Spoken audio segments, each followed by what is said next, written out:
Have you ever wandered through the seafood aisle, spotted a shiny can of sardines, and wondered how those little fish travel from the vast ocean to your dinner plate?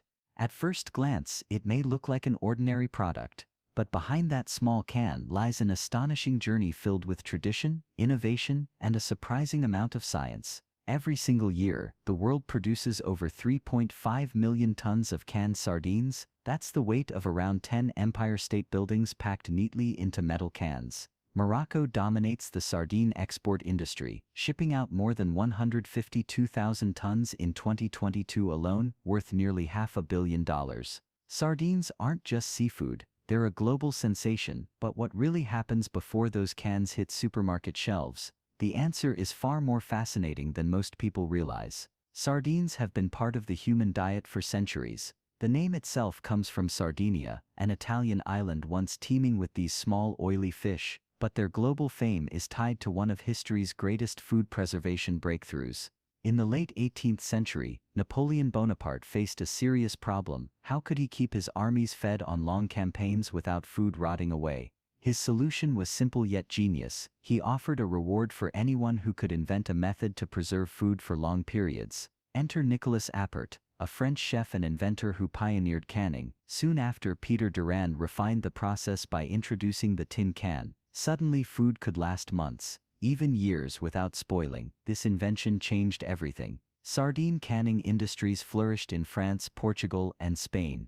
By the early 20th century, the United States had joined in and canned sardines became a pantry essential worldwide. Today sardines remain popular for their convenience and nutrition. They're loaded with protein, omega-3 fatty acids, and calcium. But the real question is, how do they make that incredible journey from sea to can? It all begins in the open ocean, where specialized fishing vessels equipped with advanced sonar search for massive schools of sardines. Once located, fishermen deploy purse nets, giant underwater fences that corral thousands of shimmering fish into one concentrated area. As the nets rise, the water sparkles with silver, a breathtaking sight. From this moment, time is critical. Sardines spoil quickly, so they're immediately transferred into chilled seawater tanks on the boat. After hours or days at sea, the boats return to port, where the fish are vacuum pumped into massive ice-filled containers. Within 12 hours they're rushed to processing plants, ensuring taste and quality remain intact.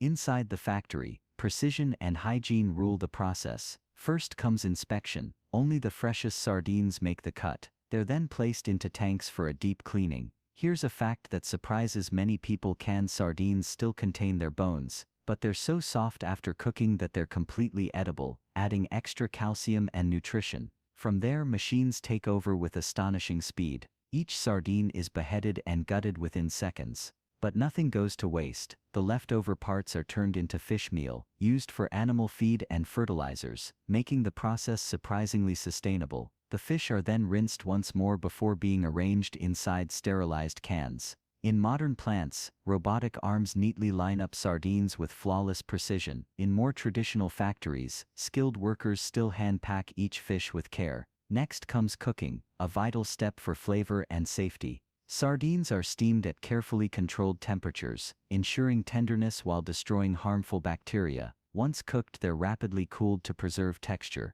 Then comes the flavoring. Tomato sauce, olive oil, mustard, or spicy chili are just a few options. After filling, the cans are hermetically sealed and sterilized again with high-pressure steam or hot water. This ensures the sardines remain fresh for months without a single chemical preservative. Finally, the cans are cooled, labeled, stamped with expiration dates, and packaged for shipment. From there they travel across the globe, ready to be stocked on supermarket shelves. The next time you open a can of sardines, remember, it's more than a snack. It's the result of centuries of innovation, modern technology, and global trade.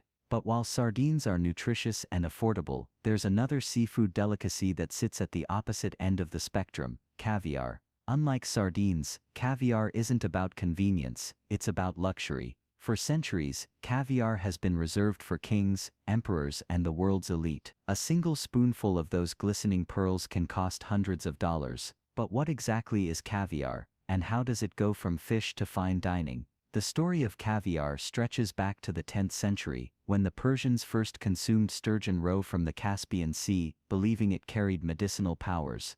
By the 16th century, Russian royalty had embraced it, with Tsar Ivan the Terrible being one of its most famous fans. Over time, caviar spread through Europe and eventually reached the United States, where it became a symbol of wealth and sophistication. Here's a surprising fact: at the start of the 20th century, caviar was so abundant in the US that bars served it free with drinks, much like peanuts today. Hard to imagine when you consider its sky-high prices now. Modern caviar production combines tradition with science. It begins with sturgeon farming, where these ancient fish are raised under carefully controlled conditions to ensure sustainability. When the time is right, skilled specialists extract the roe with surgical precision. The eggs are then washed, salted, and meticulously graded by size, color, and texture before being packed for sale. Finally, they're packed into airtight tins, ready to be shipped to some of the finest restaurants and gourmet shops across the globe. It's a painstaking process, but the result is nothing short of perfection. A product that food lovers consider a true treasure. From humble sardines to the extravagance of caviar, the world of preserved seafood carries stories that span centuries and continents. Now, picture holding one of the world's most luxurious delicacies in your hand, tiny shimmering pearls that cost more per ounce than gold. This is caviar, a food that has symbolized wealth and sophistication for centuries. But have you ever stopped to wonder, what does it take to create this prized delicacy?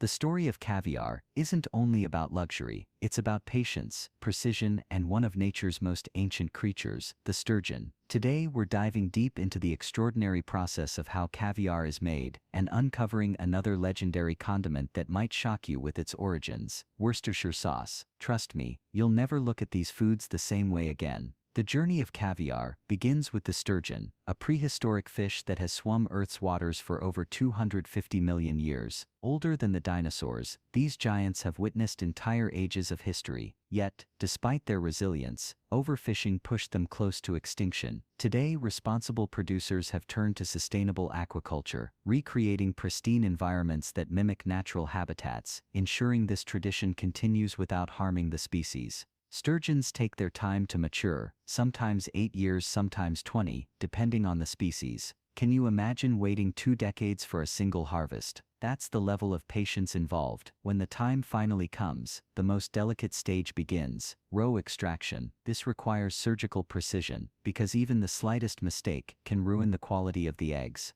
To reduce stress, the fish are sedated, and the roe sacs, soft, glistening treasures, are carefully removed. One sturgeon can produce up to 100 pounds of roe during its lifetime. But here's the twist: the largest sturgeon ever recorded yielded a number that would leave you speechless. Any guesses? Once extracted, the eggs undergo meticulous screening to remove impurities. Only perfect pearls move forward. Then comes rinsing, washing the roe with cold water to enhance its clean, briny flavor. This step, though simple, is critical to achieving the irresistible oceanic taste caviar is famous for. Next, the salting process, known as melosal, meaning little salt in Russian. Just 3% to 5% salt is added, preserving the eggs while enhancing their delicate flavor. Too much salt, and the balance is destroyed. Too little and spoilage takes over. Interestingly, the salt often comes from ancient seabeds, giving caviar yet another connection to Earth's deep history. Aging follows, weeks of patient waiting as the flavors deepen and harmonize, much like fine wine or artisan cheese. When the caviar reaches perfection, it's sealed into airtight tins, labeled with details of origin, grade, and date. These labels aren't just for looks, they guarantee authenticity and quality for consumers who demand nothing but the best. But producing caviar isn't only about taste, it's about responsibility.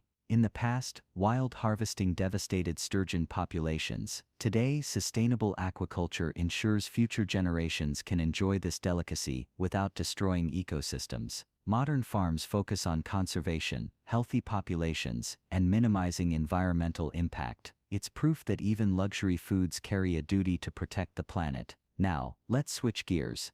Have you ever wondered about Worcestershire sauce, that tangy, savory liquid that elevates Bloody Marys, Caesar salads, and steaks worldwide? Believe it or not, it all began with fermented anchovies. Yes, those tiny fish you might avoid on pizza are the backbone of one of the world's most famous condiments. The story starts in the early 1800s in Worcester, England. Two chemists, John Lay and William Perrens, were approached by a nobleman returning from India, who asked them to recreate a sauce he had fallen in love with abroad. They experimented with tamarind, molasses, vinegar, spices, and anchovies. Their first attempt.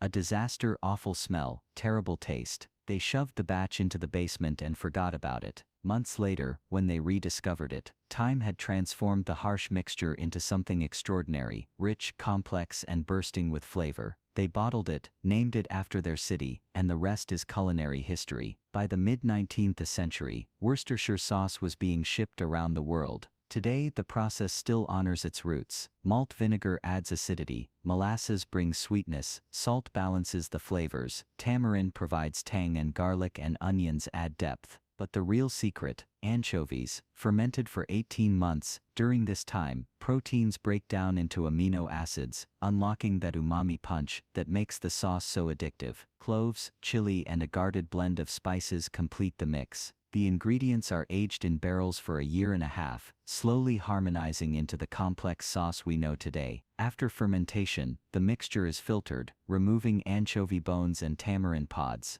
What remains is a powerful liquid concentrate, blended with secret spices for consistency. Automated systems then bottle it with precision, each batch undergoing strict quality control before reaching the world's kitchens. Worcestershire sauce is far more versatile than people realize. It's not just for steaks, it's the hidden magic in cocktails, soups, marinades, and gravies. Just a few drops can elevate a dish from ordinary to unforgettable. Of course, large-scale production carries environmental challenges. Glass bottle production emits carbon dioxide, fermentation requires energy, and organic waste, like anchovy bones and tamarind shells, must be properly disposed of. Thankfully, many manufacturers are embracing sustainability: recycled glass that cuts emissions by 25%, organic waste repurposed as fertilizer, water usage reduced by 40%, and solar power fueling factories. It's a balance between tradition and responsibility. From prehistoric sturgeons that take decades to mature, to tiny anchovies fermenting quietly for 18 months,